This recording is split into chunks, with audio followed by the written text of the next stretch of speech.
Hello and welcome to today's webinar, Landscape Industry Research Highlights. I'm Bethany Chambers from North Coast Media and I'll be your event manager today.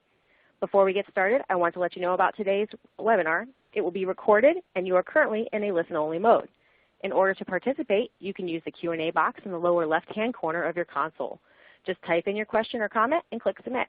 The recording of today's event will be emailed to you tomorrow as soon as it is available. Please feel free to forward that link to your colleagues.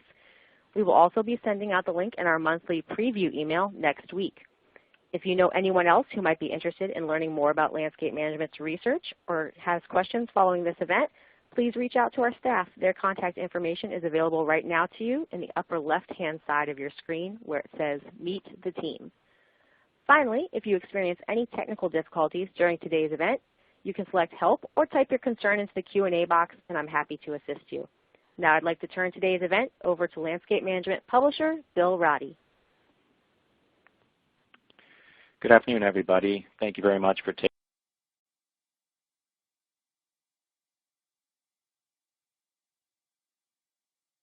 taking your valuable time to join us this afternoon. I really appreciate that.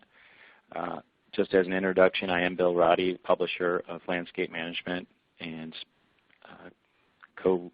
co-speaking with me today will be Marisa Palmieri, who is our editor-in-chief.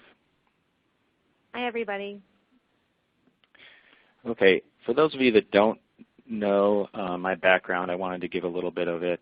I started out working in marketing and product management, and then have since worked for an advertising agency and also worked quite extensively in branding. So certainly when I took this role, one of the biggest things that I wanted to know and learn was really understanding our audience and what their needs and wants are.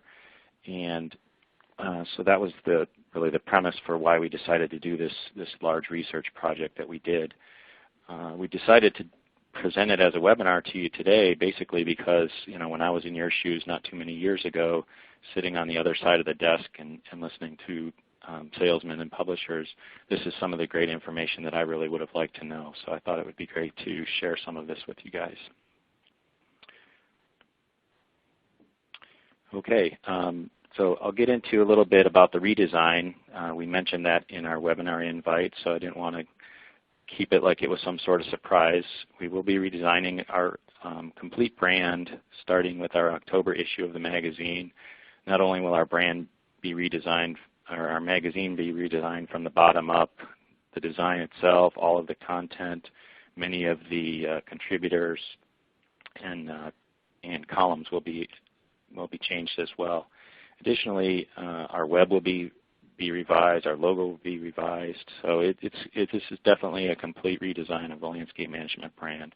As mentioned, it will occur with our October issue, which is really our premier issue every year. It's our show issue for the GIE Plus Expo, and it's also our business planner issue. So it'll be our 2015 business planner.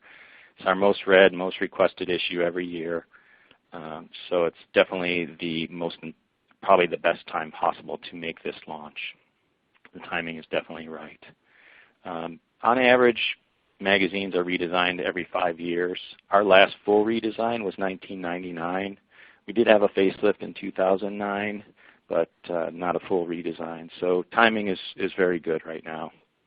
We're not doing this because we think that our content or our engagement or the awards that we're winning aren't excellent. They definitely still are. In fact, just a couple weeks ago, we won a National Silver Award for our June 2013 issue.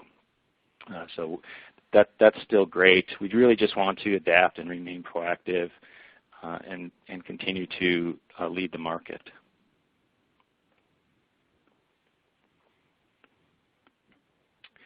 As part of the redesign, we really wanted to make sure that we took into account the influence of our readers, as well as you, our advertising partners, and then also our own instincts and our expertise that we have here at Landscape Management. It's really important that all three of those were taken into consideration as we move forward. So I'll get into the research that we did. Here's a little bit about the methodology that we used. It was a multi-phase study with landscape pros and with you, our advertising partners. We worked with an agent or with a research firm out of Cleveland here called Strategic Partners. The first thing that we did was some one-on-one interviews with landscape professionals. Our research partner sat down and actually chatted with a number of landscape professionals one-to-one, just asking them a lot of questions about their businesses and what their needs and wants are, trying to understand how they felt about landscape industry publications in general. The second thing we did, which was kind of a cool process, is we did a magazine development focus group. And what was done here is we got a focus group together and we sat them down and we filled a table with all of the industry publications, ours as well as all of our competitors. And we also brought a bunch of consumer publications in there as well. ESPN, the magazine, Inc., Forbes, GQ, Men's Health, Field and Stream, a bunch of different consumer pubs, and we just asked them to go through these publications individually and build their ideal landscape industry publication. And it was really quite fascinating, the process. We weren't sure how great it would work because sometimes these guys aren't as into these projects as we think they might get into it. But they really, really dug deep and got into this, and then each of them had to actually make a presentation of their magazine at the end. It was very, very, very interesting and very enlightening for us. We also obviously, as mentioned earlier, talked to, we also did an online survey. So using the information that we learned from the qualitative one-on-one interviews and the focus group, we developed a questionnaire that went out to our audience. We had 364 landscape pros complete that questionnaire. I also did one-on-one interviews with our advertising partners. Again, we want to make sure that our advertisers' voices are heard as well. And then again, same sort of thing, developed an online quantitative questionnaire for them as well. So let's get into a little bit of the detail here. And these aren't in any particular order, but these are some of the things that came out as the wants that our readers have from our publications. They kind of fall into some key categories: growing business, managing business, efficiency, how-to, and certainly products and product information. Definitely a key word that sort of struck a chord with us is comprehensive. They really want it all. They want to have all the possible information and not just some very specific categories. And as we started looking through at what we do as a publication, some of these things we really weren't meeting, so we knew that there was a need to make some changes. How do they like to receive information? Well, 86% of them still want to receive the information in a printed form in the mail. This is actually almost exactly the same result that we got from an Accelera study we did about 2.5 years ago now, and they really definitely like to open up a magazine and sit down and read it and feel the print. And while social media and mobile apps and digital editions definitely are growing, when we did our Accelera study a few years back, the mobile apps and social media didn't even register at all. So those are definitely growing, but print is still the king with this audience. What sort of actions do they take? 68% of the audience said that they're saving articles. Many of them are saying that they're discussing and referring to articles, and many are also passing along the articles. So they're definitely taking actions on what they read. They're also taking actions related to your products. 75% say that they visited a vendor's website for more information based on something they read. They also, are contacting vendors. They're asking for pricing, and almost 50% of them are saying, or nearly half of them are saying, that they even purchased a product or service. Now, again, they're not looking at an ad in our publication or in our competitors' publications and going right out and buying a product. They're doing some additional research, and I'll get into that on a couple more slides. But it's encouraging to know that what they're seeing in the publications is definitely having an impact on their purchase decisions. So a benefit of trade publications is the audience really sees publications as a way for them to relax. They don't really read the publications in their office. They tend to take them home and look at them when they get home. That's part of the reason why we believe so many of them want to receive it in the mail. At the end of the day, they've either been out in the field all day busting their humps, or they've been sitting behind a computer or behind a desk working, and they just want to get home and relax. And even though it's still work reading these publications, they're learning about their industry, they don't look at it and view it as work. They might grab a cocktail and sit down and read it. They also said that these magazines have a longer shelf life and that they can catalog them very easily and share them with others very easily. And while we know that most of this stuff is archived out on the web, they just seem to think it's a lot easier to find stuff in the magazine itself. One guy even told us that he saved an issue for a full year that had information on software programs. He was very interested in changing his software, but he knew he wasn't going to get to it for a while, and he kept that issue just so that when he did get around to it, he would make sure that he had that information. Then what they do with that information is they actually use that to direct further investigation. They go to the web and they either go to your websites or they Google information. They try to learn more about stuff that was of interest to them. So really, they're looking at the publications. That's sort of their way to relax. They're learning from it, and then they're taking the next step to go get more information, usually from digital means. How do they describe themselves on their job? We thought this was pretty important because we wanted to see, kind of where their mindsets were about themselves, their job, and their industry. And not surprisingly, sales came up very high. They see themselves as salespeople.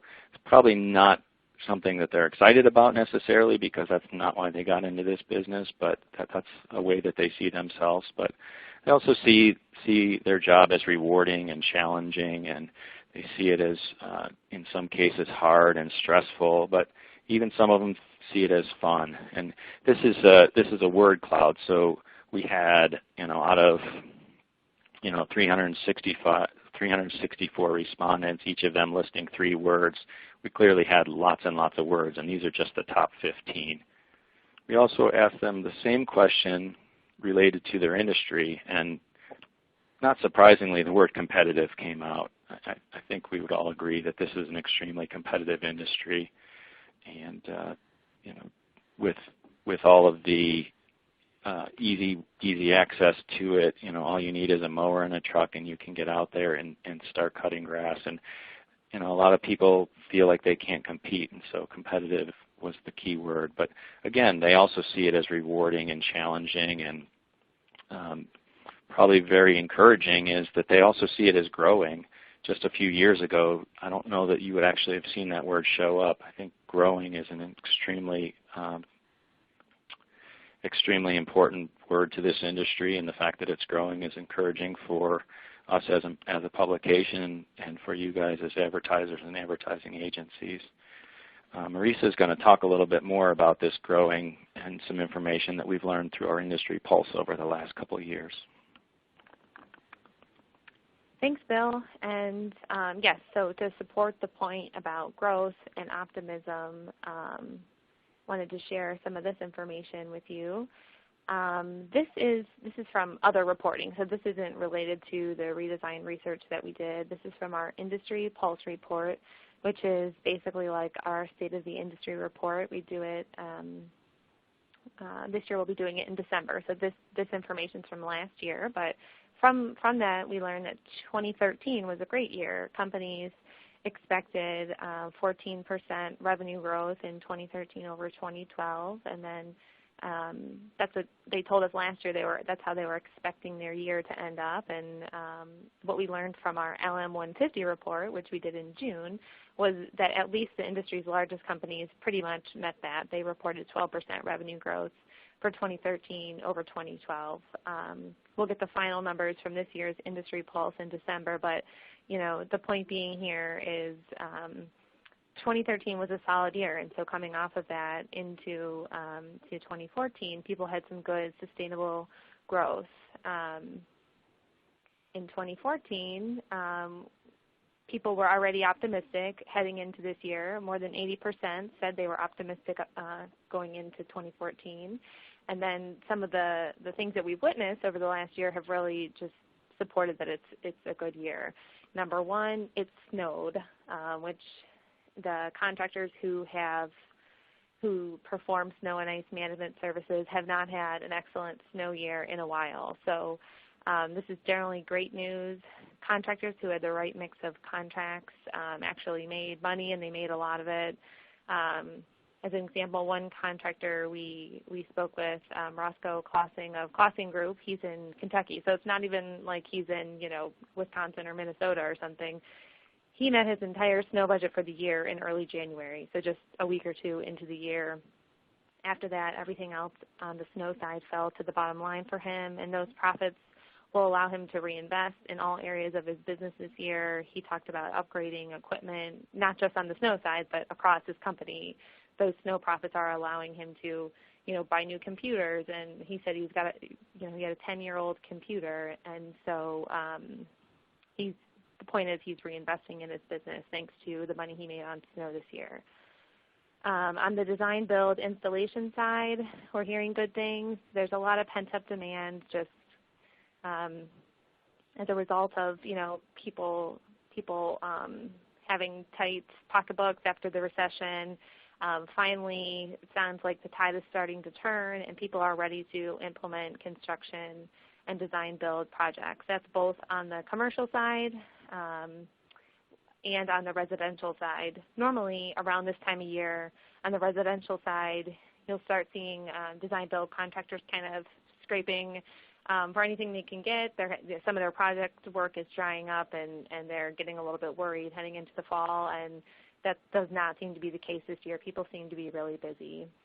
And the good news with design build, excuse me, and installation work is often contractors are able to parlay that into recurring revenue by getting a maintenance contract after they've done their design build installation. So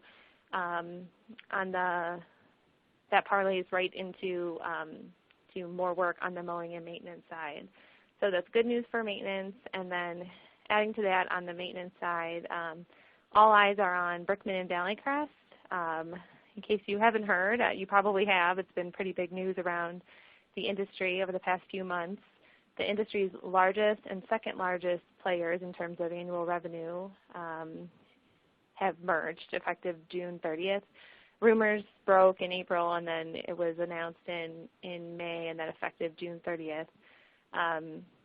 And that's created a $2 billion company with 20,000 employees. So there's presumed to be some overlap there in employees and not overlap in customers, but it should create some opportunity for smaller and regional landscape maintenance companies to pick up customers from this merger that happened. So our reporting overall has showed the industry thinks the Brickman-Valleycrest merger will be a good thing for the industry as small and mid-sized businesses will be able to play up the local angle and pick up cast-off customers and employees. So that should be a good thing, but we shall see how that turns out. On the turf and ornamental care side, going into this year, in some parts of the country, including where we reside in the Midwest in Cleveland, Ohio, it's kind of been a never-ending spring for readers, for lawn care companies. They were super busy when it finally became spring after a really long winter, trying to keep up, and it's just never really slowed down. We did a short reader survey in June just to get a flavor for how these these readers in particular, the ones who perform pesticide and fertilizer applications, how they were feeling, because we assumed that the weather really hurt them this year, and I believe 50% said it's actually the weather had no impact, and then another 30% said it's actually had a positive impact. So it's really a smaller number than we expected that said the weather hurt them. So things are looking up on the turf and ornamental care side as well. In irrigation and water management in the west and the southwest, there really it's huge concern over water availability. It's still a problem, and that's just heightening scrutiny on our industry, on landscape and irrigation contractors. In fact, in California, the state recently basically criminalized water runoff from properties. You can't spray down your driveway. You could be fined $500. So it's, all eyes are on contractors and homeowners to save water. So on one hand, it's an opportunity because really smart contractors can use their expertise to gain customers and put out a great image. But on the other hand, it's, like I said already, it's just heightening scrutiny. So that's just kind of a general overview of some market conditions that we wanted to share with you, even though it was slightly deviating from the redesign research that we did. But just kind of wanted to give you a sense of what's going on in the market. And so this slide, bringing it back to the reader research and what's really driving our redesign and what type of content you'll see. The purpose for showing you these key content areas and in this hierarchy format is to share how readers prioritize their content needs. This is created based on the research and based on our own tuition and expertise. And first and foremost, you can see that readers want a comprehensive mix of information, as Bill already mentioned. But this slide shows that they value, how they value it on a spectrum of must-have information at the bottom, going up to nice-to-have information at the peak. We thought this would be helpful for you all as you're planning your 2015 ad messaging, content marketing, or social media campaigns. You might want to know, hey, what type of content do readers really value and prioritize, and how do they prioritize it? So we thought it was worth sharing this with you. And not surprisingly, this is much of what you'll see in the pages of our redesign in October. You'll see the must-haves, will be prominent and consistent, and some of the nice-to-haves will weave in throughout our print content and our web content. And using those insights and others, we've really honed in on our focus. Our mission statement is sharing a comprehensive mix of content designed to stimulate growth and take our readers and advertising partners to their next level. And we hope to achieve that through our brand personality traits. And so the way we'll strive to come across in our content is energizing, meaning to give vitality and enthusiasm to something, and down to earth, meaning informal, easy to talk to, practical, and sensible. This isn't, theoretical stuff. This isn't highbrow information. This is real information that readers can use in their businesses, and that's what readers can expect from the new LM.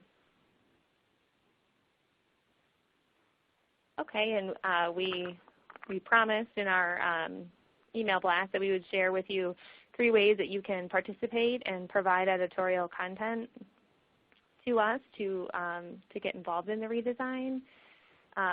So here are 3 ways you can do that. Number 1 is to submit efficiency tips to us. It's not surprising that readers value information about operating efficiently. In fact, quote unquote, working smarter has almost become a cliche. You hear it everywhere. It's what all operators want to do. And so with the redesign, we're going to share real-world, reader-submitted efficiency tips in every issue of the magazine.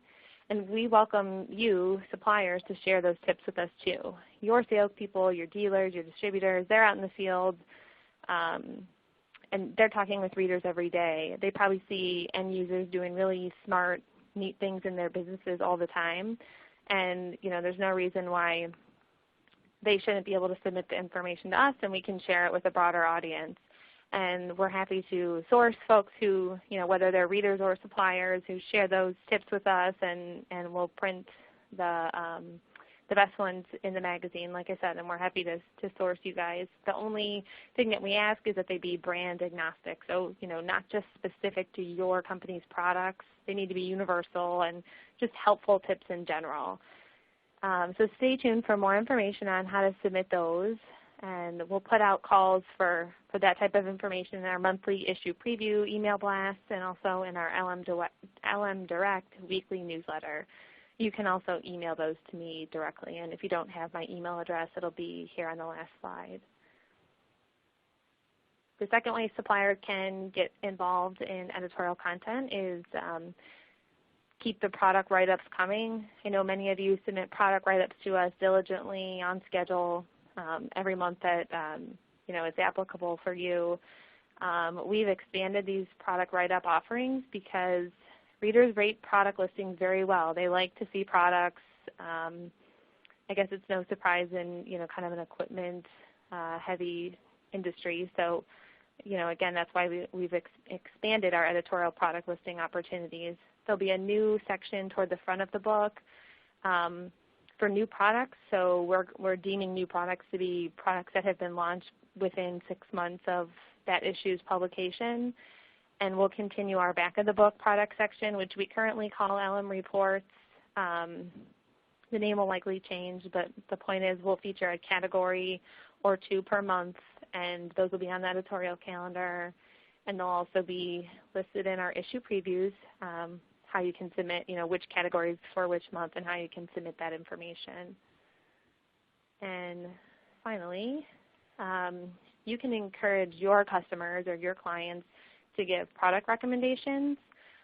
We learned from our research that peer product recommendations are pretty interesting to them. They want to know what chemicals and equipment their peers are using and how and why. And so we thought we could commit some space in the magazine to that information. It'll probably be about a page, and there'll be a headshot of a reader and what he or she uses for specified product categories. So again, we'll have the product categories listed on the editorial calendar, and you can have a heads up and gently nudge your clients to submit that information to us. We're not going to accept testimonials directly from manufacturers, and your customer has to be the one to send their product recommendation to us. But we do feel like that's a great opportunity for you to get involved and encourage reader participation. That'll benefit you and benefit the magazine as well. So those are the 3 opportunities. And again, feel free to submit it to me directly, and look out in the issue previews and on the editorial calendar for what categories will be listed when. All right, well, we're kind of nearing the end here, so go ahead, and if anybody has any questions about the research or about ways you can get involved in editorial content, feel free to type them into the Q&A box on your console. Otherwise, okay, we have a couple here. Okay, Bill, I'll let you answer this one. Why don't you talk about what did we determine from the research was our readers' biggest want in terms of content? I guess the biggest want that seemed to show up was that idea that they really want efficiency tips, and they want ideas on how they can make their business more efficient. That really showed up as a extremely important aspect for them and for their business.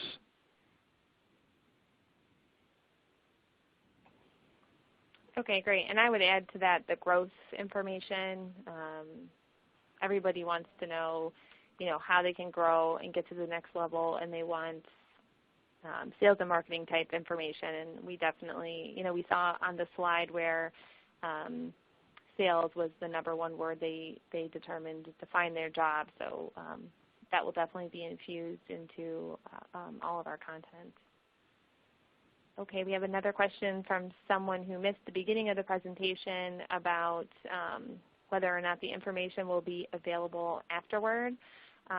It'll be emailed. This presentation will be emailed to you tomorrow through On24, the webinar vendor, so you can look out for that, or you can also contact us directly if there's any one part of it you'd like more on. Okay, we have a question about is there one area of the market that's growing more than others? And I would say it's kind of hard to answer on a national level just because the regions are different and the diversity of the service offerings companies offer are so different. But I think it's fair to say that design build is definitely coming back with some of the new construction information that's out there. And what I already alluded to about, normally at this time of year, design build and installation companies would be sort of seeing their work dry up or their phone ringing a lot less, their backlogs a lot shorter. That does not seem to be the case this year. So I think that's a very good thing. Yeah, we tend to try to, when we're traveling around meeting with customers or going to various industry events, we tend to try to get a meeting with a customer in those particular areas where we're visiting, and definitely have heard a lot of people saying that backlog is finally starting to break free, and now they're sort of on the other end of it. Now they're 6 to 8 weeks out before they can even start projects. So, if you're asking somebody to start a project for you now this late in the season, unless you're down in the south, the likelihood is that they won't get to you till next year. So it's a good and a bad problem to have, I suppose.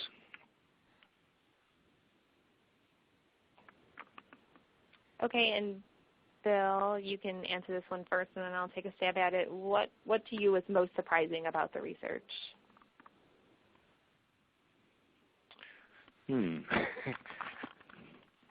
I can go first if you want.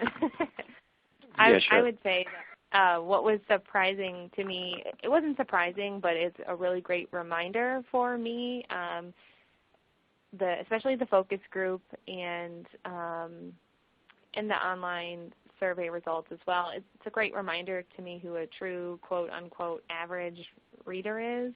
It's not someone that I would meet at a national planet conference.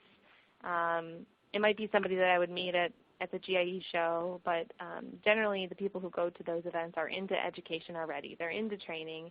They're forward-thinking companies. So we're kind of preaching to the choir on a lot of those companies.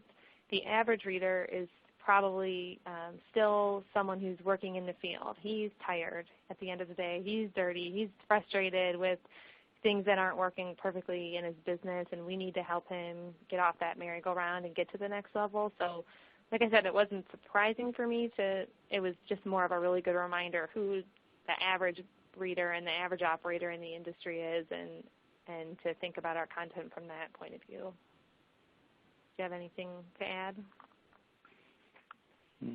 I guess maybe for me is just, again, how much they really rely on what we provide, not just as a publication, but as an industry, suppliers to them. They're very into reading these publications. They're very into understanding new products. They really dig in. It was surprising, and also just the fact that they really will research stuff when they want to change. For instance, that example I gave earlier about the company that was looking to change their software program, and they said that they had planned on doing it for a couple of years in time, and they did a lot of research and dug into it, and made a very informed decision based upon stuff from the publication, stuff that they learned through reading online.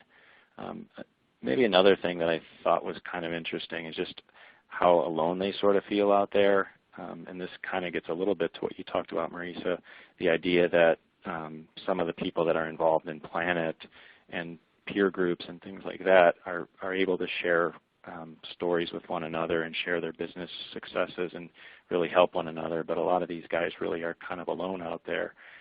After our focus group, these guys, once they realized they weren't really competitive with one another, they they started talking and chatting, and they kind of hung around for like 30, 45 minutes after the focus group, just chatting with one another. We kind of surmised that maybe they all went out to a bar and had a couple cocktails because they really were just interested in each other's businesses and trying to help one another. And they don't really get that on a day-to-day basis. They're starved for information. Okay, yeah, that's all. Those are all good points. We have one more question about, in our effort to be all-encompassing, how will the new LM be reporting on the different verticals differently than we have in the past? And by verticals, I assume we mean the different segments of the market, so design, build, and installation, mowing and landscape maintenance, turf and ornamental care or lawn care, and irrigation and water management. Those are how we kind of break down the segments of the market, and similar to how Planet does. And we're going to continue to report on those separately within a section of the magazine similar to the Market Watch section that we currently have. That section will be expanded. Each of the 4 segments will have a feature story every month. We'll have news and product information weaved in every month, and it will be more content directly focusing on those sections than there is currently. But because so many companies, because all of the companies are so diverse in their service offerings, we do feel the need to kind of break those out and section them so that it's kind of like an a la carte menu. You know, if you provide turf and ornamental care, you can take in that information. If you provide irrigation but you don't provide design build, then you can kind of pick and choose which section is important to you. But we will continue to cover all of those in every issue of Landscape Management in an expanded format. And also online and in our e-newsletters too. Yes, definitely. With that, we've answered all the questions, and we've gone over by a few minutes. Looks like pretty much everyone stayed on the whole time, so I guess no one minded that we went a little long, so that's great. Thank you, everyone, for attending. We really appreciate it, and I'm going to turn it back over to Bethany, our event manager, to do a wrap-up. Thanks, Marisa. And thank you to everyone for attending today's webinar. An on-demand recording will be emailed to you tomorrow, and again, we'll be following up with that monthly preview email next week. Please feel free to send that email on to your colleagues. And before we go, I just wanted to remind you that you can send any follow-up questions or comments that you may think of to Bill or Marisa or to sales managers Craig McGregor or Chris Lavelle using the email or LinkedIn links on the upper left. You can just click those links there on the screen, or you can even sign into your LinkedIn account in the lower right-hand corner to do that now. And while you're at it, get all the latest news from Landscape Management on Twitter by following @LandscapeMGMT. Thanks again, and have a nice afternoon.